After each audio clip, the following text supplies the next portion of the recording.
Boa noite. Você assiste a partir de agora ao Espaço Público, programa de entrevistas da TV Brasil. Nosso convidado de hoje é o governador do Maranhão, Flávio Dino. Nós vamos conversar sobre o momento político, sobre os protestos de domingo, sobre a economia e também sobre o seu estado, que há 50 anos tem sido governado por José Sarney, seus aliados e amigos, com apenas 2 exceções em meio século. Você pode participar do programa enviando perguntas pelas redes sociais, onde, aliás, já existem 2 questões para o governador, portanto, teremos um programa movimentado. Na conversa aqui em nossos estúdios, convidamos a jornalista Hilda Cavalcante, repórter da Rede Brasil Atual. Como sempre, contamos com a participação de Florestan Fernandes Júnior, jornalista da TV Brasil. Eu sou Paulo Moreira Leite, apresentador e âncora do Espaço Público. Boa noite, governador. Boa noite, prazer falar com vocês todos e falar com todos os telespectadores. Governador, o senhor venceu as eleições do Maranhão, um ambiente de festa, 63% dos votos, grandes esperanças de mudança e tudo isso.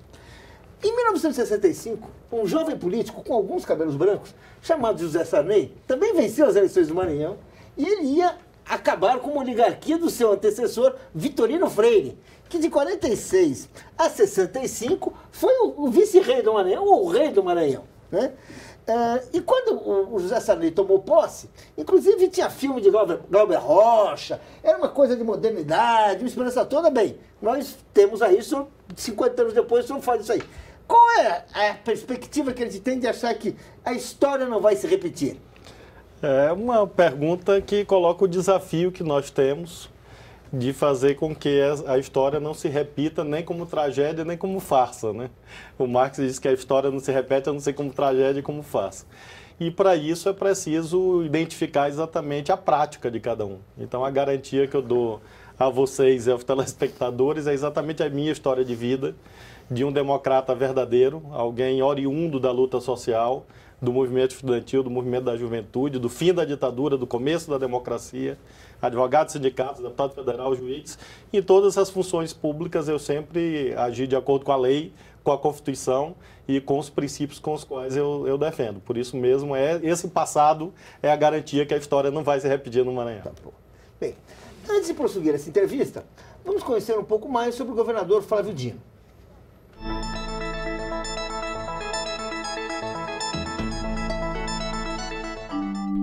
Primeiro turno para o governo do Maranhão, Flávio Dino, de 47 anos, assumiu o posto em 1º de janeiro com o compromisso de renovar a política de um estado que atravessou os últimos 50 anos sob domínio pessoal e político do ex-deputado, senador e presidente da República, José Sarney, seus familiares e aliados próximos.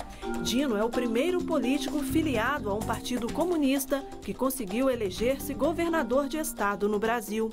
Advogado por formação, decidiu dedicar-se à política em tempo integral em 2006, elegendo-se deputado federal pelo PCdoB. Nos anos seguintes, disputou a Prefeitura de São Luís e o governo de estado, sendo derrotado nas 2 ocasiões. Na campanha eleitoral de 2014, foi vitorioso no primeiro turno, com mais de 63% dos votos. Logo depois da posse, anunciou que havia recebido um estado com a dívida de R$1 bilhão e apenas 24 milhões em caixa. Aliado de Dilma Rousseff, Flávio Dino lidera um governo integrado por 10 partidos, inclusive o PSDB e o PT, grandes adversários no plano federal. Nos últimos dias, o governador tem se mostrado preocupado com o ajuste econômico, cobrando medidas que cheguem ao orçamento das parcelas mais ricas da população, como o imposto sobre grandes fortunas. Ele também tem alertado para o risco de que uma redução da atividade econômica acabe se transformando numa recessão. Governador, antes de falar aí sobre a questão econômica, eu queria, pegando carona no Paulo aí, porque um estado que foi governado por 2 grandes oligarquias tem agora um comunista no poder. E eu fico me perguntando, e talvez as pessoas em casa também, o que seria o comunismo hoje dentro de uma democracia como a brasileira, né? Quando você tem experiências que não deram certo no leste europeu, né? A China praticamente produzindo dentro do sistema capitalista e Cuba reatando com os Estados Unidos. O que é o comunismo para o senhor? Há espaço para uma ideologia comunista no Brasil? Como seria isso? Bom, em primeiro lugar, a lei da vida é a mudança. Eu acredito que o capitalismo não é eterno, assim como nenhum sistema produtivo do mundo foi eterno. Então, de algum modo, em algum momento, nós teremos uma mudança do modo como a sociedade se organiza. O socialismo, claro, que viveu uma grande crise, você tem razão, mas é um artefato cultural bastante recente na história da humanidade. O capitalismo vive uma enorme crise desde 2008, crise bastante aguda que chegou agora com muita força ao Brasil, e nem por isso alguém vai dizer que o capitalismo fracassou totalmente. O capitalismo, depois de 400, 500 anos de hegemonia, garantiu algumas conquistas civilizacionais importantes, assim como o socialismo também.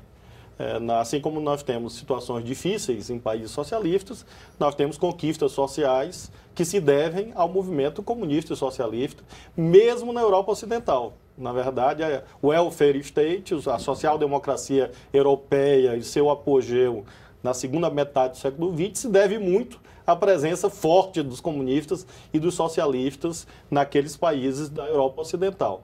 De modo que nós temos, sim, problemas nessa trajetória, acidentada como qualquer trajetória humana, mas também temos muitos créditos, inclusive no Brasil. Nós sempre, em 90 e tantos anos, 93 anos de trajetória, sempre tivemos do lado certo. Às vezes podemos ter cometido equívocos táticos, operacionais, mas sempre tivemos defendendo os interesses dos mais pobres e dos trabalhadores. E acho que essa é a questão principal. O nosso programa, o programa do nosso partido, diz com muita clareza que nós defendemos uma perspectiva nacional, ou seja, o desenvolvimento da nação, a soberania do Brasil. Nós defendemos uma perspectiva democrática, democratização do poder, da riqueza, do conhecimento, e uma perspectiva popular, ou seja, que nesse projeto de desenvolvimento da nação haja lugar para os mais pobres, aqueles que menos têm e aqueles que precisam da política para realizar os seus direitos, porque o mercado faz muita coisa, não há dúvida, mas o mercado é, em si mesmo, concentrador de riqueza. E o papel da política é garantir que a riqueza chegue à casa de todos. Então, uma perspectiva socialista na conjuntura brasileira, sem dúvida, tem essas marcas. Bom, governador, o senhor integra um grupo de governadores do Nordeste que está muito coeso, inclusive tem uma reunião amanhã com a bancada da Câmara dos Deputados e que busca articular formas de conseguir mais investimentos para o desenvolvimento desses estados, recursos inclusive para combate à seca e uma série de questões que ajudem nas dificuldades que eles estão enfrentando. Mas ao mesmo tempo, eles também divulgaram uma carta, inclusive o senhor foi um grande responsável por isso, de apoio à presidenta Dilma Rousseff e as mudanças que ela pretende fazer na economia.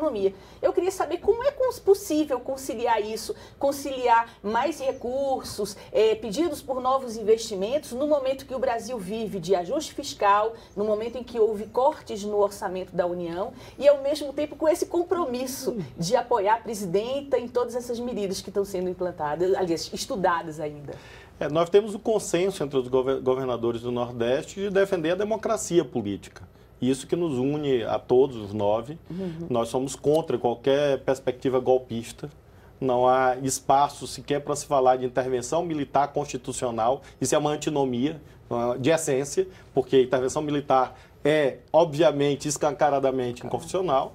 Tampouco para falar em impeachment, porque o impeachment no presidencialismo não é uma questão de gosto. Não é porque você não gosta do governo que é causa de impeachment. Isso é no parlamentarismo, que aí o Congresso, o Parlamento não gosta do governo e derruba o governo. Faz um voto de desconfiança e derruba o governo. No presidencialismo, o impeachment é uma sanção por um crime pessoalmente cometido pelo presidente da República, coisa que não está evidentemente caracterizada. Então nós temos essa tese democrática, a tese de defesa da institucionalidade e compreendemos o momento que a economia brasileira vive, em razão exatamente da agudização da crise mundial na Europa, nos Estados Unidos, mesmo na China. A desaceleração da economia chinesa é desastrosa para o Brasil, porque nós precisamos exportar commodities e a China é um grande comprador. Isso chegou com muita força no país, houve, de fato, um crescimento da inflação, que é um legado que nós temos que preservar, a estabilidade econômica, a estabilidade da moeda. Então, nós compreendemos a necessidade de um ajuste fiscal. Agora, evidentemente, o mundo é matizado. né? Não existem apenas duas categorias absolutas que se excluem. Há matizes. Então, no universo do chamado ajuste fiscal, há matizes, há diferenças de ênfase. Por exemplo, nós estamos colocando um ingrediente com muita força, que é a necessidade do ajuste fiscal ser para todos, não apenas para os mais pobres. O ajuste fiscal ser também para aqueles que lucraram esse período todo de bonança econômica. Por isso que é preciso, e os 9 governadores apoiam isso, regulamentar o imposto sobre grandes fortunas, para que o ajuste fiscal, de fato, tenha uma feição democrática e o próprio governo explique para a sociedade que todos estão pagando pelos efeitos da crise econômica e não apenas os direitos sociais. Bem, vamos ouvir o deputado federal Orlando Silva. Ele enviou uma pergunta ao seu colega de partido, né, o governador Flávio Dino. Flávio, nós temos acompanhado a situação política do Brasil, que está marcada por intolerância, mesmo por uma cultura de ódio. Eu tenho preocupação com a situação política do Brasil, com a democracia brasileira. Você, além de um gestor público, é um líder político. Como pode contribuir para que nós possamos fortalecer a democracia em nosso país? Bom, acho que primeiro é necessário voltar um pouco no tempo, porque as grandes conquistas democráticas do Brasil foram possíveis em razão de grandes frentes políticas. Eu lembro bem do papel enorme, gigantesco que Mário Covas teve na Constituinte. Acho que todos haveremos de concordar que se não fosse a posição democrática do Mário Covas, do PMDB, depois fundador do PSDB, nós não teríamos uma Constituição tão avançada quanto temos. A campanha das diretas antes foi feita assim, o apoio político às greves do ABC. Então, já houve momentos no Brasil em que foi possível haver uma frente progressista mais ampla. E esse é o principal desafio. Como nós conseguimos, em primeiro lugar, abominar o ódio como instrumento de luta política. Porque isso é incompatível com um regime autenticamente democrático, você rejeitar a posição diferente, às vezes até de modo violento, como nós estamos vendo aí nas ruas, manifestações absurdas de intolerância a uma cor, por exemplo, algo que beira a insanidade, né? Então, nós precisamos romper com o sectarismo no debate político e nós precisamos construir, a partir daí, um ambiente que permita a convivência de contrários.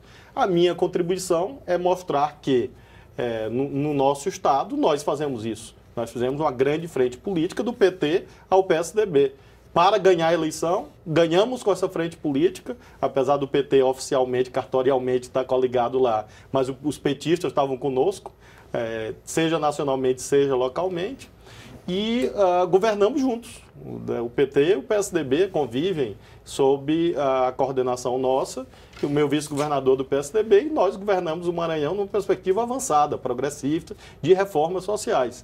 Então, essa é uma contribuição que eu acho que é possível ser dada nesse momento. Nós compreendermos que é preciso um diálogo mais amplo entre as forças políticas e há momento para que a disputa política se dê, porque a sociedade mesmo está mostrando que não suporta uma luta direta nas ruas infinita. Porque se você vai para uma luta direta de massas, é preciso ter algum desenlace. As instituições existem exatamente para que em algum momento haja o arbitramento dos conflitos. E nós vamos ter isso em 2018. Né? Eu gostaria de saber como é que o senhor avalia. Nós tivemos assim, em março, um protesto que só em São Paulo tinha 200 mil pessoas na rua, né, em outros lugares também tinha. Nesse domingo passado a gente teve um outro protesto que em São Paulo, onde foi o maior, era metade do que aconteceu um mês atrás, e ele foi se reduzindo também em outros locais. Né? Eu gostaria de saber assim, o senhor acredita que nós estamos partindo para uma situação em que podemos ser protestos, mas uma situação de maior estabilidade, de maior assim? O senhor acredita que isso foi apenas e que daqui a pouco isso volta? Como é que o senhor prevê a situação, que ele sabe que na política é muito importante a gente ter uma previsão, que é o guia para a gente se orientar, né? Claro. Como é que a gente prevê? Eu imagino que haverá agora um arrefecimento dessas manifestações de rua. É claro que elas podem voltar em algum outro momento, dependendo da conjuntura econômica. Acho que esse é o fator principal. Será o principal da economia? Não há dúvida, que vai explicar e vai permitir um prognóstico assim, mais preciso. Eu, particularmente, acho que a economia vai viver um ano difícil, porém, adiante, creio que nós vamos ter uma retomada do crescimento econômico com a manutenção das conquistas sociais, de modo que o cenário que eu imagino é de uma paz política que nos conduz até disputas posteriores nas urnas, como é próprio de uma democracia. Não imagino que esse clima de luta direta nas ruas, sectarizado, vá se prolongar até 2018, até porque isso seria nocivo ao país. O pluralismo político é bom, a oposição é fundamental para o bom governo, mas é preciso observar as regras do jogo. E nas regras do jogo que nós conquistamos, a sociedade brasileira construiu, há um momento em que os projetos se confrontam e nos últimos 4 confrontos houve uma maioria em outra direção que não o desejo daqueles que estão hoje nas ruas. Então é preciso esperar o outro momento. Como é que o senhor vê essa questão da Operação Lava Jato, que pela primeira vez está utilizando a delação premiada, né, para chegar aos corruptos e corruptores, né? É tudo ainda muito sem base, porque a gente não tem provas concretas de que a corrupção tenha sido feita por A ou B, mas, enfim, prende-se uma pessoa, deixa ela trancada e arranca uma confissão. E, por outro lado, a gente vê denúncias gravíssimas de corrupção em estados como São Paulo, por exemplo, dentro do metrô, e isso não ocorre. Os processos desaparecem, fica tudo por isso mesmo. O que está acontecendo no Brasil que parece que a justiça ficou seletiva? Quer dizer, para um vale tudo, inclusive prisões e não sei o quê. Para o outro, passa em brancas nuvens. Nós vamos conseguir combater a corrupção dessa maneira, sendo seletivos? O senhor acha que está havendo seletividade, o senhor que é juiz? Bom, primeiro, não há dúvida que, de fato, há circunstâncias que causam enorme perplexidade, como essa que você mencionou. Ou seja, há processos que andam mais rapidamente como o outro. O exemplo máximo é o dito mensalão comparado com o dito mensalão mineiro. Num caso houve julgamentos, no outro não houve. Sequer houve julgamento. É impossível entender isso. Ninguém consegue explicar, porque ninguém consegue entender. Então, de fato, é preciso afirmar alguns princípios. O primeiro: todos os casos de corrupção devem ser investigados, apurados e punidos. Todos que se refiram a políticos e que se refiram também ao mundo econômico, ao empresariado, porque é preciso olhar para além da epiderme, da superfície desses escândalos.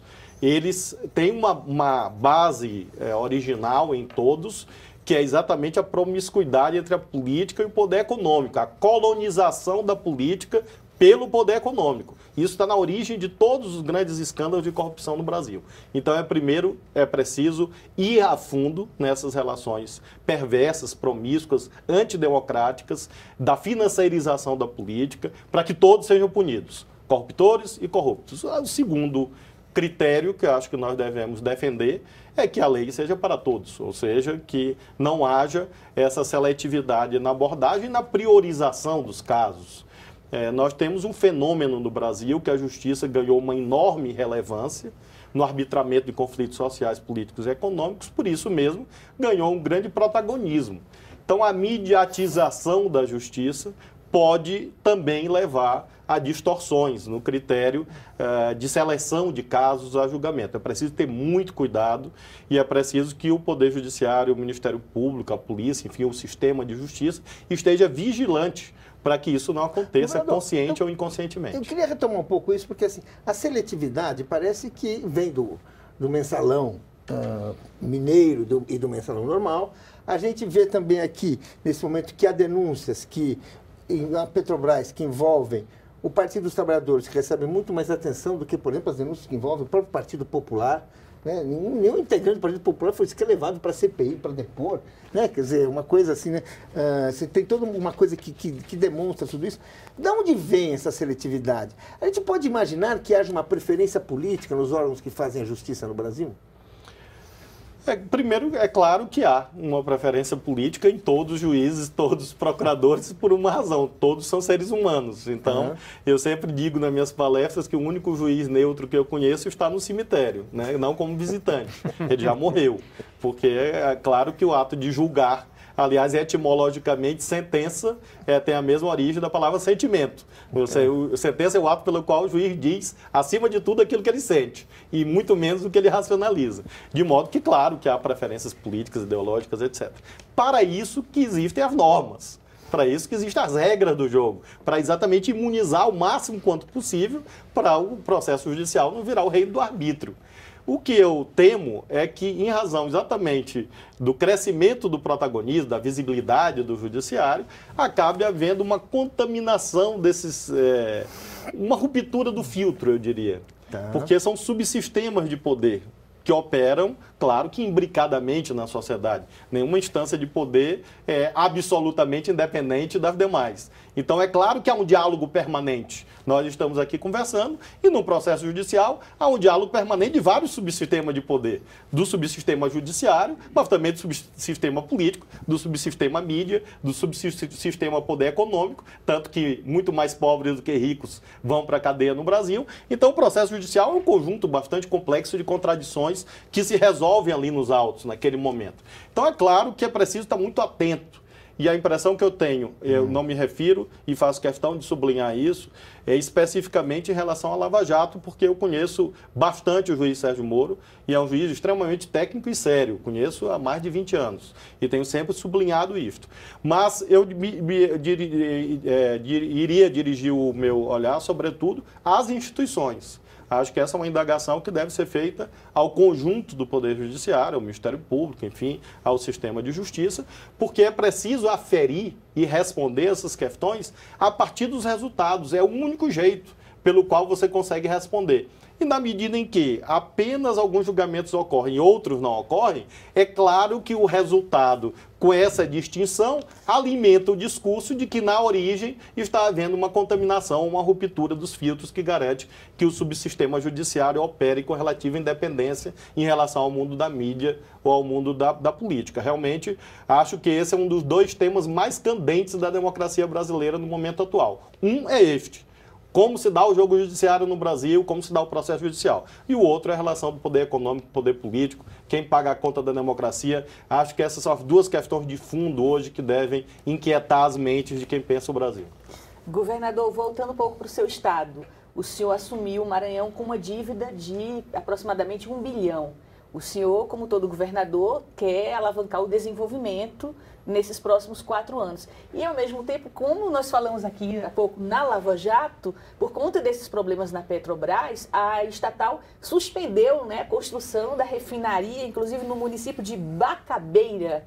É assim mesmo, né? Eu queria saber, isso deve ter comprometido muitas pessoas que investiram nessa refinaria, que estavam imaginando um certo desenvolvimento, houve frustração, até dificuldades em relação a isso. Como o senhor, como governador, vem atuando, inclusive junto ao Executivo, no sentido de se preparar em relação a isso, a possíveis perdas e até as projeções que o governo fazia em função dessa obra, desse investimento? O Brasil precisa aumentar a sua capacidade de refino. O pré-sal é uma realidade. 700 mil barris de petróleo, quase 800 mil barris de petróleo por dia do pré-sal.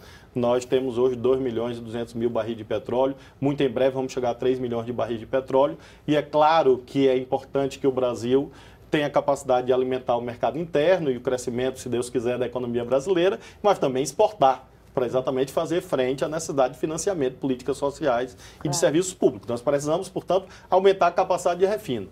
De todos os estados brasileiros, aquele que está melhor posicionado em relação ao mercado interno e como plataforma de exportação, sem dúvida, é o Maranhão. Porque nós já somos um entreposto de combustíveis para o Norte, o Nordeste e Centro-Oeste. Somos interligados com ferrovias importantes, 3 ferrovias. Temos um complexo portuário de enorme importância, que esse ano deve ultrapassar 20 milhões de toneladas de carga movimentada. E somos o porto mais próximo do Canal do Panamá. O porto brasileiro mais competitivo, portanto. Então, o local ideal para sediar uma refinaria, sem dúvida, é o Maranhão. Uma nova refinaria da Petrobras. Houve, que eu considero, e ouvi isso da própria presidenta Dilma, de que houve um adiamento, mas que esse objetivo permanece e, como governador, claro, que tenho defendido enfaticamente junto à Petrobras e junto ao governo federal, que tão logo essas dificuldades gerenciais e de governança da Petrobras sejam equacionadas, nós vamos recolocar o tema, porque nós acreditamos no Brasil e acreditamos no crescimento da nossa economia e acho que o Maranhão irá, em algum momento, receber uma refinaria. Eu lamento, claro, o passo atrás e estamos buscando exatamente as compensações mediante investimentos de outra natureza, por por isso que, por exemplo, os governadores do Nordeste têm defendido a reabertura de operações de crédito para os estados do Nordeste, porque, de fato, houve a desaceleração da Petrobras, impacta o motor da economia brasileira nas últimas 6, 7 décadas. Porque Petrobras, indústria automobilística, construção de estradas, rodovias, é tudo o mesmo complexo econômico. É uma cadeia produtiva gigantesca, que vai do posto de gasolina até o borracheiro. Então, a crise da Petrobras é bastante profunda. A montante e a jusante da Petrobras. Que gera essa crise, às vezes você não fala assim, que tem uma certa irresponsabilidade.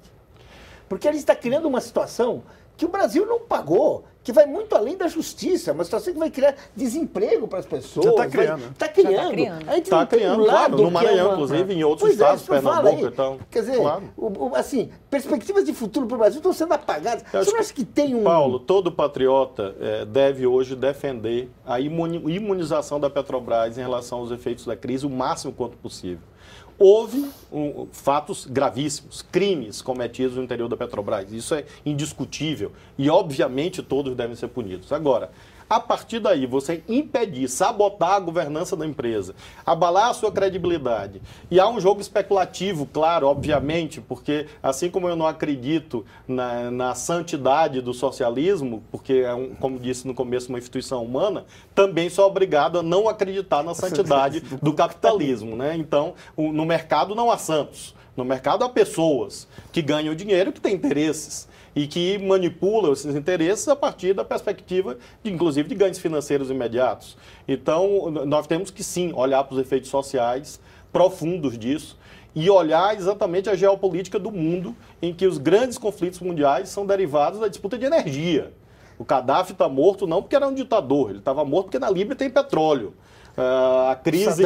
Saddam Hussein. E idem no Iraque, a crise na Ucrânia é crise de fonte de energia. Há uma geopolítica mundial de grandes conflitos internacionais em torno da questão... de muitos interesses... De energia e água, interesses transnacionais. Então, a gente não pode, a esse momento, ficar olhando só a árvore, ou seja, a corrupção, e perder a dimensão dos outros conflitos, né? O Mao Tse-tung tem um livro fantástico chamado Sobre a Contradição, né? Tem 2 textos do Mao que eu gosto muito, um é sobre a contradição. E ele sempre alertava para isso. Olha, numa situação, você tem que olhar a contradição que está ali, mas você tem que buscar a contradição principal. E no caso da Petrobras, para além desse aspecto grave, não há dúvida, dessa crise de credibilidade moral mesmo, nós temos também a contradição entre o interesse da nação, o interesse da preservação da Petrobras, da sua capacidade de investimento, da possibilidade de o pré-sal daí derivar todos os dividendos que nós podemos tirar, entre aqueles que, por interesses politiqueiros ou interesses econômicos transnacionais, querem sabotar a Petrobras. Vou fazer uma pergunta que chegou pelo Twitter do Cláudio H. Pedrosa. Flávio Dino, de que forma a agenda comunista pode responder a algumas demandas da população sob a ótica do capitalismo? Como é que... Você está falando, vamos entrar aí. Em primeiro lugar, é preciso você ser coerente, né? E eu sou uma pessoa coerente com meus princípios, com meus valores, com as minhas ideias. Em segundo lugar, obviamente, como um socialista, um comunista, marxista, eu faço aquilo que Lenin recomendava, análise concreta da situação concreta. Você não age idealmente, eu não sou um ator metafísico, caiu o disco voador no Maranhão. Eu opero numa determinada circunstância histórica e também não sou Messias. Eu não tenho uma visão de que irei passar por cima do processo coletivo da marcha da humanidade, da marcha da sociedade brasileira. Então, eu lido com essa situação concreta, sou uma pessoa que, de fato, defendo e tenho muita firmeza na defesa dos interesses dos pobres, dos excluídos, dos explorados no Maranhão, governo o tempo todo, voltando meus olhos à construção de políticas públicas que garantam patamares de dignidade fundamentais que foram negados ao povo do Maranhão. Eu acho que isso é uma abordagem de esquerda da atividade concreta de governar. Agora, obviamente, lido também com o mercado. Agora, no dia 29 de abril, Paulo, vamos lançar um plano de apoio aos investidores privados. O plano Mais Empresas. No dia 29 de abril, convido o internauta a acompanhar esse plano que vai responder um pouco das inquietações dele. Bem, vamos fazer um rápido intervalo, mas voltamos em instantes com o governador do Maranhão, Flávio Dino. Não saia daí.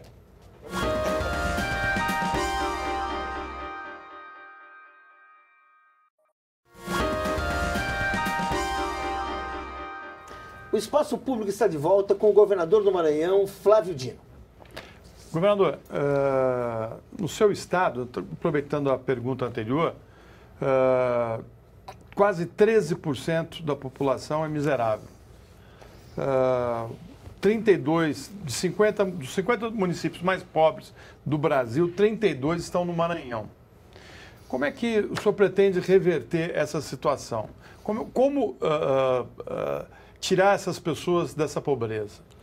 Em primeiro lugar, Florestan, garantindo algo que foi negado ao povo do Maranhão durante décadas, que é um governo honesto, a boa aplicação do recurso público. O dinheiro público hoje é aplicado com seriedade no Maranhão.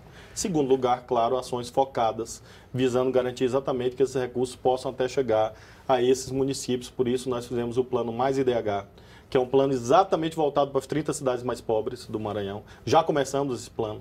Em 19 cidades já fizemos reuniões, mutirões, instalamos comitês de cidadania, vamos fazer 12 ações focadas, já começamos essas ações abrangendo moradia, abastecimento pleno de água, substituição de escolas de taipa e de palha, cozinhas comunitárias, restaurantes populares, apoio à agricultura familiar com sistemas de produção baseados em tecnologia da Embrapa. São 12 ações, uma espécie de grande mutirão para elevar o IDH dessas cidades mais pobres. E outras ações, claro, relacionadas, por exemplo, às políticas de educação, de saúde. Eu tenho absoluta certeza que quando nós sairmos do governo, em 2018, os resultados vão ser melhores. melhores. Nesse sentido, o senhor não precisaria, desculpe só, Paulo, o senhor não precisaria da ajuda da mídia para divulgar as suas ações? Como é que tem sido a sua relação com a mídia no seu estado? Porque se você pegar ali as mídias eletrônicas, quase todas estão na mão de coronéis da política brasileira, né? Os donos das retransmissoras de emissoras como Globo, SBT, são políticos que governaram o Estado ou que apoiam alguém. Como é que tem sido para o senhor trabalhar tendo uma mídia oposicionista? No Maranhão, a oligarquia não é só política, é econômica e também midiática. E nós temos, todos os dias, o embate, porque esses coronéis da política, que são os coronéis da mídia, no caso maranhense, diariamente nos combatem, defendendo seus interesses privados, seus interesses particulares, seus interesses empresariais. Nós fazemos o diálogo com o povo e procuramos os espaços existentes na mídia institucionalizada e na mídia alternativa, de blogs, de redes sociais, de jornais, etc. Eu queria fazer uma pergunta então, de fato, faz parte do meu cotidiano, o enfrentamento ao coronelismo eletrônico, mas nós fazemos isso com muita tranquilidade, porque consideramos que é algo que precisa ser feito. Essa é uma tarefa democrática que precisa ser enfrentada no Brasil.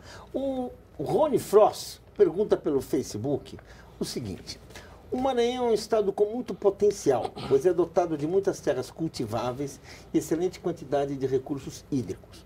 Mas é um estado com péssimos indicadores socioeconômicos. O que fazer para mudar esse panorama? Como é que se pode aproveitar esse potencial?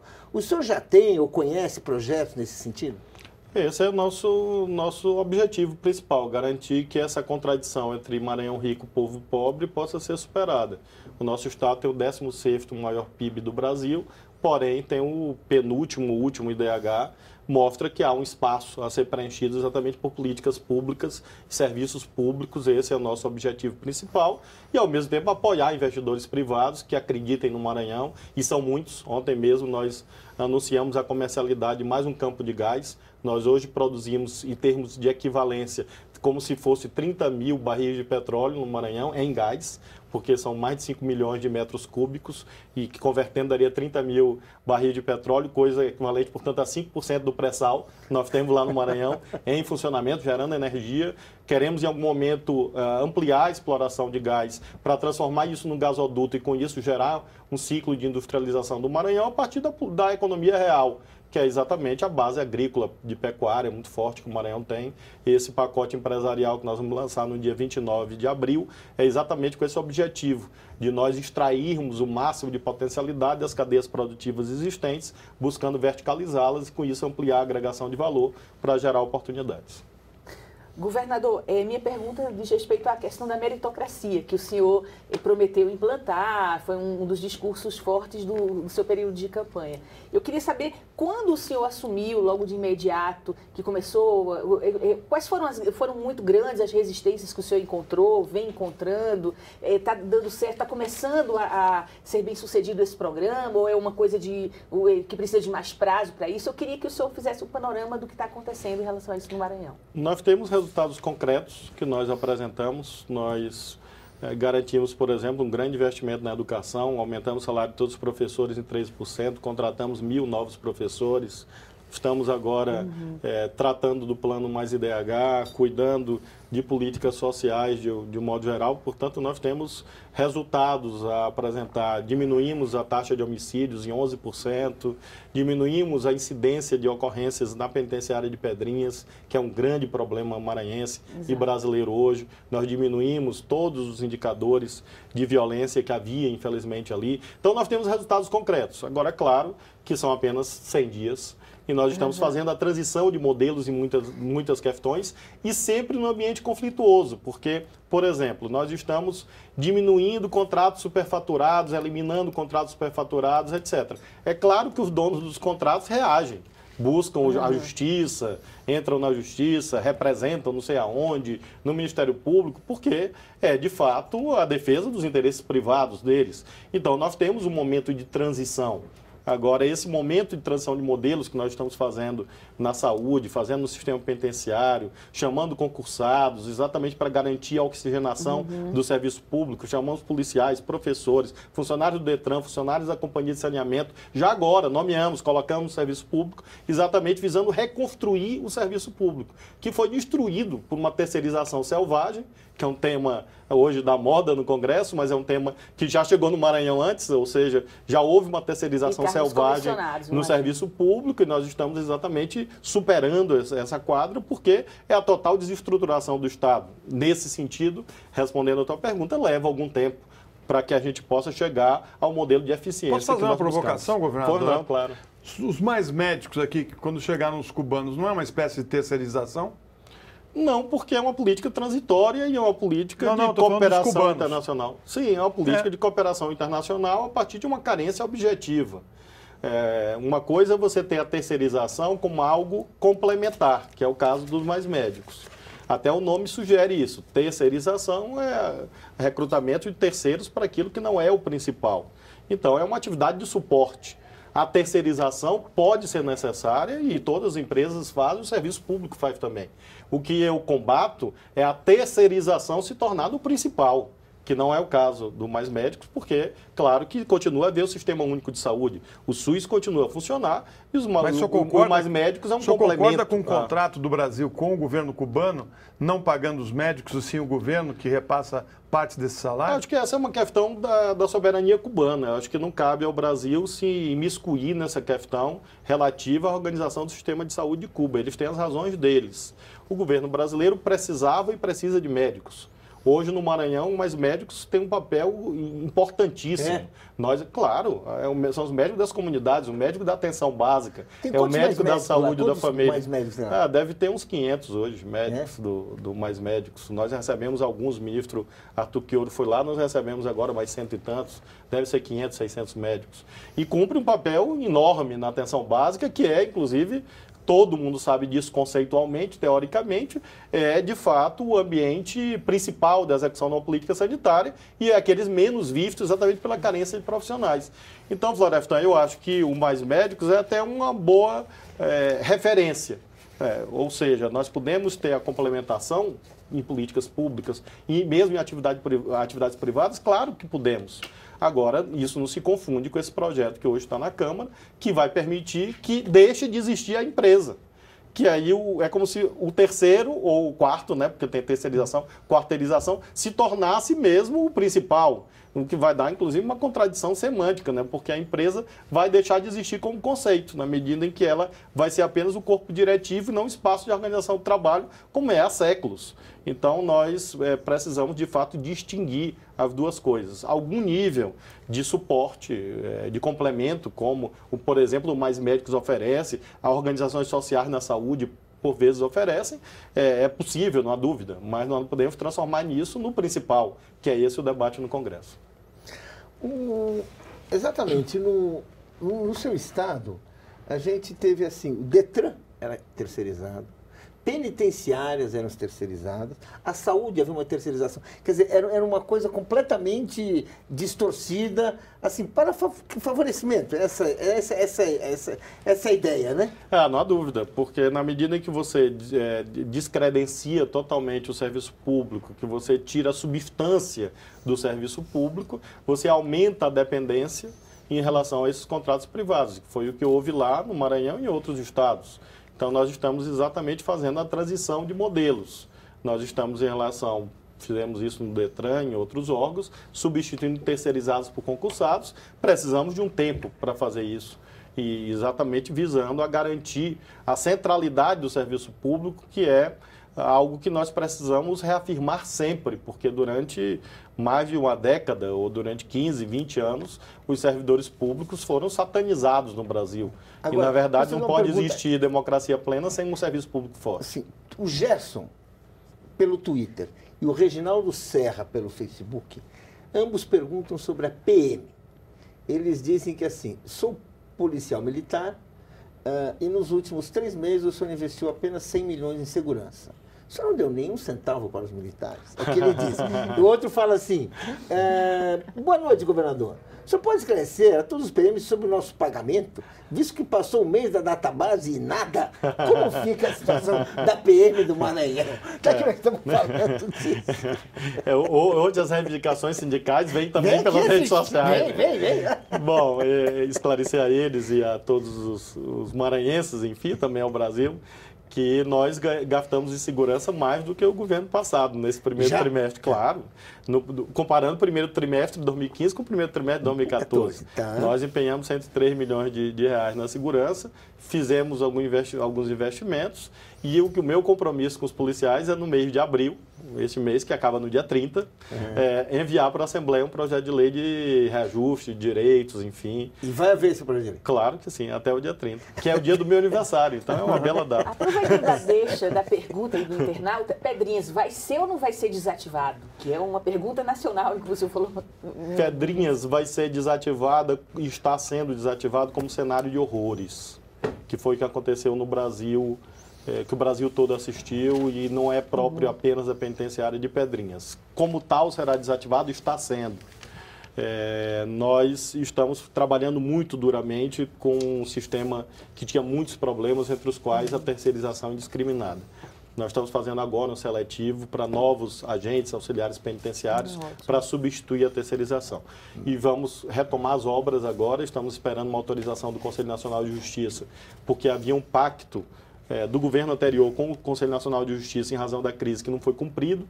Houve o esgotamento, o fim do prazo, que foi estabelecido pelo CNJ. Carcerários, uma série de coisas. E nós estamos agora recebendo em breve o ministro Lewandowski, presidente do Supremo e do Conselho Nacional de Justiça, para nós repactuarmos isso e com isso retomarmos as obras, e aí nós diminuímos a superlotação carcerária e com isso nós temos indicadores cada vez melhores. Nós teremos sempre uma tensão no sistema prisional do Maranhão, do Brasil e do mundo, porque quem está dentro não quer ficar, no mais das vezes, quer fugir, quer sair, acha que foi injustiçado, e quem está fora também não quer entrar. Então, é claro que o sistema penitenciário é um ambiente de tensão e de ocorrências difíceis. É da essência dele. Governador, nós não encontramos outra forma de aplicar sanções. Agora nós precisamos eliminar os absurdos que havia na penitenciária de Pedrinhas, e estamos fazendo isso. Claro. Eu peguei um número na internet. Nos 3 primeiros meses de 2013, ocorreram 161 homicídios no Maranhão. Eu não sei, em 2015, nos 100 primeiros dias do seu governo, qual foi o número? Isso menos 11%. A taxa no Maranhão diminuiu. A taxa do Maranhão foi 11% a menos. De qualquer maneira, a criminalidade é um dos problemas do país. Claro. E, por incrível que pareça, estão jogando essa questão em cima dos adolescentes, né? Estão querendo reduzir a maioridade penal, ou seja, como uma maneira de reduzir a criminalidade. Primeiro, o senhor acredita que reduzir a maioridade penal vai reduzir os crimes no país? Como é que o senhor vê essa questão do combate à criminalidade no Brasil? Na verdade, o debate sobre redução da maioridade penal é a afirmação do modelo do medo como instrumento de luta política, da manipulação do medo, do direito penal do terror e do pânico, porque não há base científica para isso. Em primeiro lugar, apenas menos de 0,1% dos crimes de morte, dos homicídios no Brasil, vamos chamar de homicídios, dos atos infracionais graves, gravíssimos, que implicam perda da vida, são praticados por menores de 18 anos. Então, nós estamos tratando de menos de 0,1% das mortes de pessoas, mortes violentas de pessoas no Brasil. Uma população que é mais de 2,5%, quase 4% esses adolescentes. Então, imaginem o seguinte, nós estamos gastando energia cívica para debater isto, que não vai resolver, portanto, o ciclo de violência. E depois, há uma distorção imensa no debate acerca do chamado direito comparado às experiências internacionais. Se diz no Brasil que a responsabilidade penal começa aos 18 anos, enquanto em outros países começa com 16 ou com 15, etc. No Brasil, na verdade, a responsabilidade penal começa aos 12 anos. Apenas há uma distinção do modo como ela se dá. Nós temos um sistema, sim, de medidas socioeducativas que implicam, inclusive, privação de liberdade. Só não há o nome prisão, mas é prisão. Dos 12 aos 18 anos. E é isso que a maioria dos países do mundo faz. Você tem dois sistemas de justiça. Um que atua para crianças, que 12 anos para mim é criança, mas enfim, de adolescentes, e um sistema para os adultos. O Brasil, portanto, está em consonância com a experiência mundial, porque nós já temos até, em muitos casos, até uma idade muito baixa, porque são os tais dos 12 anos. Mas enfim, é isso que nós temos desde 1990. Com o Estatuto da Criança e do Adolescente. Muito mais mal falado do que conhecido. Então, nós precisamos conhecer esse sistema, é uma justiça que funciona, fazer com que ela funcione melhor e, ao mesmo tempo, cuidar, obviamente, para que nós tenhamos a manutenção dos 18 anos como referência, que é o que a maioria dos países do mundo faz. E não vai resolver nenhum problema e vai ampliar a dificuldade do sistema carcerário. Imaginem pegar meninos de 16, 17 anos e colocar como se adultos fossem. Não são adultos. Quem defende redução da maioridade penal deveria olhar para os seus filhos, para os seus netos, para os seus sobrinhos, porque ninguém está livre amanhã. Porque, às vezes, um setor da elite, da classe média brasileira, pensa que isso é só para os pobres. Não, quando reduzir a maioridade penal, ninguém está livre amanhã de um garoto, de um filho, sobrinho, neto, de quem está nos assistindo agora, por uma infelicidade, fazer algo errado, e ele vai para a penitenciária, aos 16 anos. Mas pego traficando maconha? Sim, claro. Então, acho que tem muito emocionalismo e há, de fato, essa absolutização do medo a partir de uma questão real. Nós temos um problema de segurança no Brasil, óbvio que temos. 60 mil assassinatos por ano é um absurdo. O crescimento das taxas de estupro é um absurdo. No Nordeste mesmo as taxas são crescentes. Nós conseguimos reduzir 11%. É algo fenomenal, extraordinário. Como conseguiram? Com medidas de organização do sistema. Nós colocamos a polícia na rua, eu diminuí os policiais que faziam a proteção do palácio pela metade, tirei policial do serviço administrativo, cobrei meta. Eu acompanho. Quase. Claro, eu acompanho toda semana isso. Toda semana eu reúno com o comandante da polícia, com o delegado geral, bora, vamos olhar as taxas. Vem aqui, cadê as operações? Com isso, nós conseguimos com a justiça reduzir. Também, porque a justiça a gente sabe... Agora nós começamos com o trabalho com a justiça, o Ministério Público, chamado GGI, Gabinete de Gestão Integrada, exatamente chamando a justiça, o Ministério Público, Forças Armadas, que tem um papel importante, por exemplo, explosão de caixa de banco. O Nordeste está cheio disso. As quadrilhas explodindo caixa eletrônica, no Maranhão toda semana explodem um. Agora, a pergunta, nós colocamos isso, inclusive, a presidenta Dilma, é de onde vem o explosivo? No Maranhão, ninguém fabrica explosivo. Compete ao Exército. Nós colocamos isso, o Exército que fiscaliza, que deve acompanhar as empresas que fabricam, que comercializam explosivos, porque são esses explosivos que estão indo explodir o caixa eletrônico. E o dinheiro do caixa eletrônico amanhã financia uma fuga numa penitenciária, financiam o tráfico de drogas, financiam um crime de outra natureza. Então nós precisamos também ter uma ação articulada com as instâncias federais. Eu não transfiro a responsabilidade dos estados para o governo federal. Porém, é indiscutível que o governo federal pode ter um papel mais proativo nessa temática da segurança, sobretudo em relação ao tráfico de armas que é um problema gravíssimo no Brasil, a assimetria de meios, os estados têm que gastar cada vez mais dinheiro comprando metralhadora, fuzil, etc., porque os bandidos são cada vez mais atualizados neste item, no arsenal bélico, e é preciso que alguém controle isto, como essa temática, por exemplo, dos explosivos, de modo que uma atuação cooperada é fundamental, envolvendo as duas repartições de competências, a divisão horizontal e a vertical, ou seja, entre os 3 poderes e as 3 esferas federativas. Governador, o senhor, a dona Rosa Asa, que fez, aliás, a primeira pergunta de internauta, coloca uma questão. Quando precisou cuidar da própria saúde, o governador José Sarney se deslocou do Maranhão para se tratar em São Paulo, pois, entre outras medidas, não investiu na saúde do Estado. Ela pergunta, o senhor pretende fazer melhorias nesse aspecto? E pergunta, o senhor não acha que seria bom uma lei que proibisse o deslocamento dos administradores para usufruir dos investimentos feitos em outros estados, fugindo da miséria provocada por eles mesmos? Esse debate é mais ético do que legal, né? Porque, aliás, eles vão para o privado, né? Geralmente eles vão para o hospital privado. Naturalmente não seria possível uma lei com esse sentido, né? Porque seria, obviamente, inconstitucional. Mas é uma questão ética que deve ser sempre colocada, não há dúvida. Em relação ao sistema de saúde mesmo, nós temos hoje o desafio do subfinanciamento.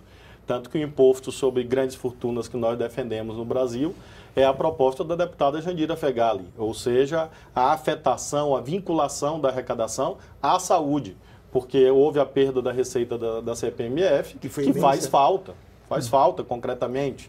Então nós precisamos garantir que a atenção básica funcione de verdade, que o programa de saúde da família funcione bem no Brasil. E nós precisamos também investir nas instâncias intermediárias, me refiro, por exemplo, às UPAs, as unidades de pronto atendimento, que são muito importantes e hoje há muitas fechadas pelo Brasil por falta de condições de custeio. Vários governadores, inclusive do Nordeste, têm registrado isso. Então nós temos um problema de subfinanciamento, há um problema, claro, de corrupção, desvio, etc., não há dúvida, sempre há. Nós precisamos também combater isso, mas nós temos uma questão de subfinanciamento que nós estamos procurando enfrentar no Maranhão do jeito que é possível. Nós conseguimos esse ano no Congresso Nacional aumentar um pouco as verbas da saúde destinadas ao Maranhão e com isso pretendemos pôr ainda esse ano para funcionar novos hospitais. Governador, eu queria perguntar sobre a reforma política. O Maranhão tem se destacado nos últimos tempos por bons magistrados voltados para essa questão, como o juiz Marlon Reis, que inclusive tem um trabalho próximo do senhor. Ele está percorrendo o Brasil em busca de assinaturas para esse projeto de iniciativa popular. Só que, ao mesmo tempo, o Congresso está discutindo a tramitação de uma outra proposta que é considerada um retrocesso para o país, mas, ao mesmo tempo, o Congresso está com um perfil super conservador nessa atual legislatura. O senhor é otimista em relação a esses pedidos pela reforma política, essas mobilizações das entidades da sociedade civil, para que essa proposta venha a ser votada rapidamente, como pedem as entidades, ou o senhor está mais pessimista e acha que o que pode vencer termina sendo esse movimento conservador do Congresso? Como o senhor avalia isso? Bom, esse é um tema realmente de enorme importância, que a reforma política é preciso ter mais abertura de espíritos. Acho que para entender alguns debates que são postos, acho que a questão principal é a do financiamento. É preciso que haja uma repactuação dessa questão no Brasil entre o financiamento público exclusivo e o financiamento empresarial liberou geral, como tem hoje no Brasil. Há vários caminhos que nós podemos percorrer, caminhos intermediários, de mais regras, teto de doação, teto de gastos, impedir a doação de empresas ou permitir que as empresas doem apenas para o fundo partidário e não para o partido, não para o candidato, porque se as empresas querem doar, contribuir para a democracia, contribuam para o Tribunal Superior Eleitoral e o Tribunal Superior Eleitoral distribui, segundo critérios legais, para os candidatos, partidos, enfim, há várias alternativas possíveis. O que eu acho ruim é que, de fato, está ocorrendo essa polarização entre propostas, de fato, de perfil muito conservador, como essas que visam, por exemplo, destruir os partidos políticos no Brasil, contrariando, inclusive, o que nós dissemos durante décadas, que a democracia precisa de partidos fortes. Ora, uma proposta como Distritão, ela é exatamente a morte dos partidos. Você elimina, praticamente, melhor, nesse caso do Distritão, permitir candidatura avulsa. para ser coerente, vai logo para a candidatura avulsa. Não é o que eu acredito. Eu acho que a luta política não pode ser individualizada. É preciso que haja aderência entre o sistema institucional e as correntes de pensamento mais coletivas. Por isso, os partidos são importantes.